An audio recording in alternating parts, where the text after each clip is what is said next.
નમઃ શિવાય મિત્રો, મીઠાઈ વેચવા માટે થઈ જજો તૈયાર, કારણ કે હવે પૈસા ગણતા ગણતા થાકી જશો. કેમ કે હવે ધનની દેવીમાં લક્ષ્મીના આશીર્વાદથી 19 માર્ચથી 27 માર્ચ એટલે કે આ વખતે ચૈત્ર નવરાત્રિમાં એટલે કે નવરાત્રિના 9 દિવસોમાં મહાલક્ષ્મીના આશીર્વાદ બની રહ્યા છે. દિવ્ય દુર્લભ મહાશુભ સંયોગ, મહાલક્ષ્મી યોગ. 12 રાશિઓમાંથી 6 રાશિ ઉપર થશે કરોડપતિ. આ ભાગ્યશાળી રાખી તમારી પણ હોઈ શકે છે. જી હા મિત્રો, તમને જણાવી દઈએ કે આ વખતે 19 માર્ચથી 27 માર્ચ એટલે કે આ વખતે ચૈત્ર નવરાત્રિમાં માં લક્ષ્મીના આશીર્વાદ બહુ જ દુર્લભ યોગ બની રહ્યું છે. મહાલક્ષ્મી યોગ બની રહ્યું છે, જેમાં 12 રાશિઓમાંથી 6 રાશિઓનું નસીબ ચમકવાનું છે. મિત્રો, વિડીયોમાં આગળ વધીએ પહેલા કોમેન્ટમાં જય મા લક્ષ્મી જરૂર લખશો, જેથી મા લક્ષ્મીના આશીર્વાદ તમારા ઘર પર અને પરિવાર પર સદાય બન્યા રહે. તો મિત્રો, તમને જણાવી દઈએ કે ચૈત્ર નવરાત્રિ દર વર્ષે ચૈત્ર સુધી એકમથી શરૂ થાય છે અને પહેલા દિવસે ઘટ તાપણનું મુહૂર્ત પણ થાય છે અને પછીના 9 દિવસ સુધી નવદુર્ગાના અલગ અલગ રૂપોનું વિધિવત પૂજન થાય છે. આ દરમિયાન લોકો ઉપવાસ રાખે છે. 9 દિવસ અલગ અલગ પ્રકારની વાનગીઓનો ભોગ દેવી માને ધરાવે છે, શ્રદ્ધા સાથે પૂજાપાઠ કરે છે. આમાં આઠમ અને મહાનવમનો દિવસ સૌથી શ્રેષ્ઠ હોય છે. આ દરમિયાન ભક્તો કન્યાઓને દેવીનું રૂપ માનીને તેમને ઘરે આવવા માટે આમંત્રિત કરે છે અને પછી તેમને ભોગ પ્રસાદ અર્પણ કરીને આશીર્વાદ લે છે. તમને જણાવી દઈએ કે વૈદિક પંચાંગ અનુસાર આ વર્ષે ચૈત્ર મહિનાના શુક્લ પક્ષની એકમ તિથિ 19 માર્ચના રોજ સવારે 6:52 વાગે આરંભ થશે. 20 માર્ચના રોજ સવારે 4:52 વાગે તેનું સમાપ્તિ થશે. એવામાં ચૈત્ર નવરાત્રિનો શુભારંભ 19 માર્ચથી જ થશે અને 27 માર્ચના રોજના રામનવમીના સાથે ચૈત્ર નવરાત્રિનું સમાપન થશે. તો આ વખતે આ ચૈત્ર નવરાત્રિ 19 માર્ચથી 27 માર્ચ સુધી છે. ઘટ તાપણનું મુહૂર્ત શું રહેશે તો એ પણ તમને જણાવી દઈએ. આ વર્ષે ચૈત્ર નવરાત્રિ પર ઘટ સ્થાપન માટે 2 શુભ મુહૂર્ત રાખવામાં આવ્યા છે. પહેલું શુભ મુહૂર્ત 19 માર્ચના રોજ 6:52 થી લઈ સવારે 7:43 સુધી પહેલું શુભ મુહૂર્ત રહેશે. આ સિવાય તમે બપોરે પણ અભિજીત મુહૂર્તમાં પણ કળશ સ્થાપન કરી શકો છો. અભિજીત મુહૂર્ત રહેશે 19 માર્ચના રોજ બપોરે 12:05 થી લઈને બપોરે 12:53 સુધી. આ પણ બીજું શુભ મુહૂર્ત રહેશે. તમને જણાવી દઈએ કે નવરાત્રિના પહેલા દિવસે સવારે સ્નાન આદિ પછી સ્વચ્છ વસ્ત્રો પહેરી પૂજા સ્થાપન પર લાલ વસ્ત્ર બિછાવી દેવી દુર્ગામાની પ્રતિમા કે ચિત્ર સ્થાપિત કરો. માટીના પાત્રમાં જવ વાવો અને જળથી ભરેલા કળશથી સિક્કો, સોપારી અને અક્ષત નાખી તેના મુખ પર નારિયેલ રાખી આસોપાલવના પાન બાંધો. આને દેવીની ચોકીની પાસે સ્થાપિત કરો. પછી બીજુ બાજુમાં એક અખંડ જ્યોત પ્રજ્વલિત કરો. તેને પૂરા 9 દિવસ સુધી નિરંતર બાળવા દો. જો તમે અખંડ જ્યોત નથી જગાવી શકતા તો સવાર જ પૂજા વખતે દીવો પ્રગટાવી દીવો કરો. પૂજા દરમિયાન ઓમ હીમ ક્લીમ ચામુંડાએ વિચ્છે મંત્રનો જાપ કરો. દુર્ગા સપ્તમીનો પાઠ કરો.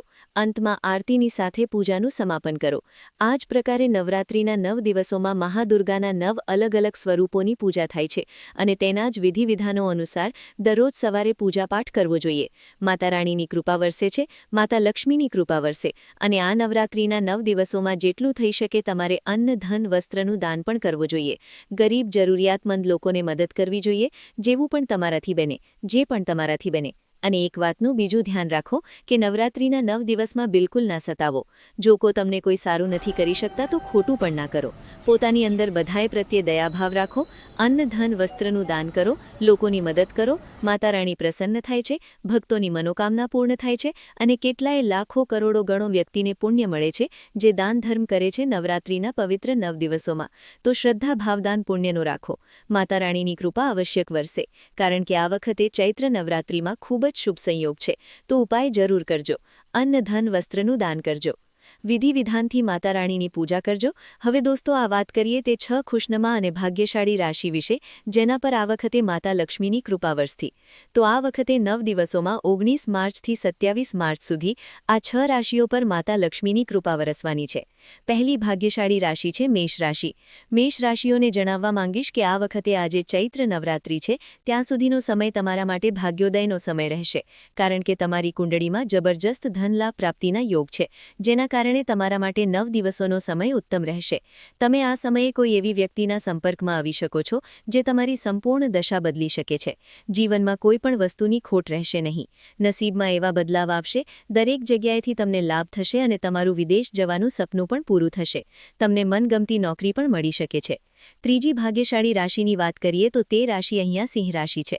સિંહ રાશિવાળાઓને જણાવવા માંગીશ કે આ સમય ચૈત્ર નવરાત્રિમાં 9 દિવસોનો તમારા માટે માતા લક્ષ્મીની કૃપા અત્યંત શુભ રહેવાની છે. માતા લક્ષ્મીના આશીર્વાદથી તમને બહુ વધારે ધન લાભ મળશે. માતા લક્ષ્મીની કૃપાથી તમારા જીવનના જે પણ દુઃખ દર્દ સંકટ દૂર થશે અને જીવનમાં અપાર સફળતા પ્રાપ્ત થશે. તમારી આર્થિક સ્થિતિમાં પણ સુધારો થશે. વિદેશ જવાનું સપનું પૂરું થશે અને શિક્ષણ મેળવવા માંગો છો અથવા તો કાર્યબારીમાં પણ તમને સફળતા મળશે.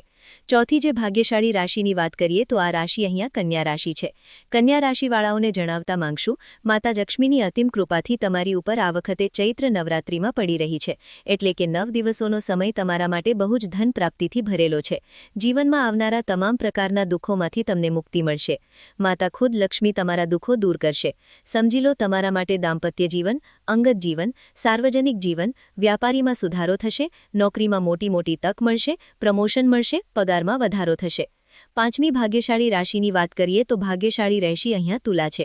તુલા રાશિવાળાને જણાવવા માંગે છે કે ચૈત્ર નવરાત્રિના 9 દિવસ છે તમારા માટે ભાગ્યશાળી દિવસ સાબિત થવાના છે.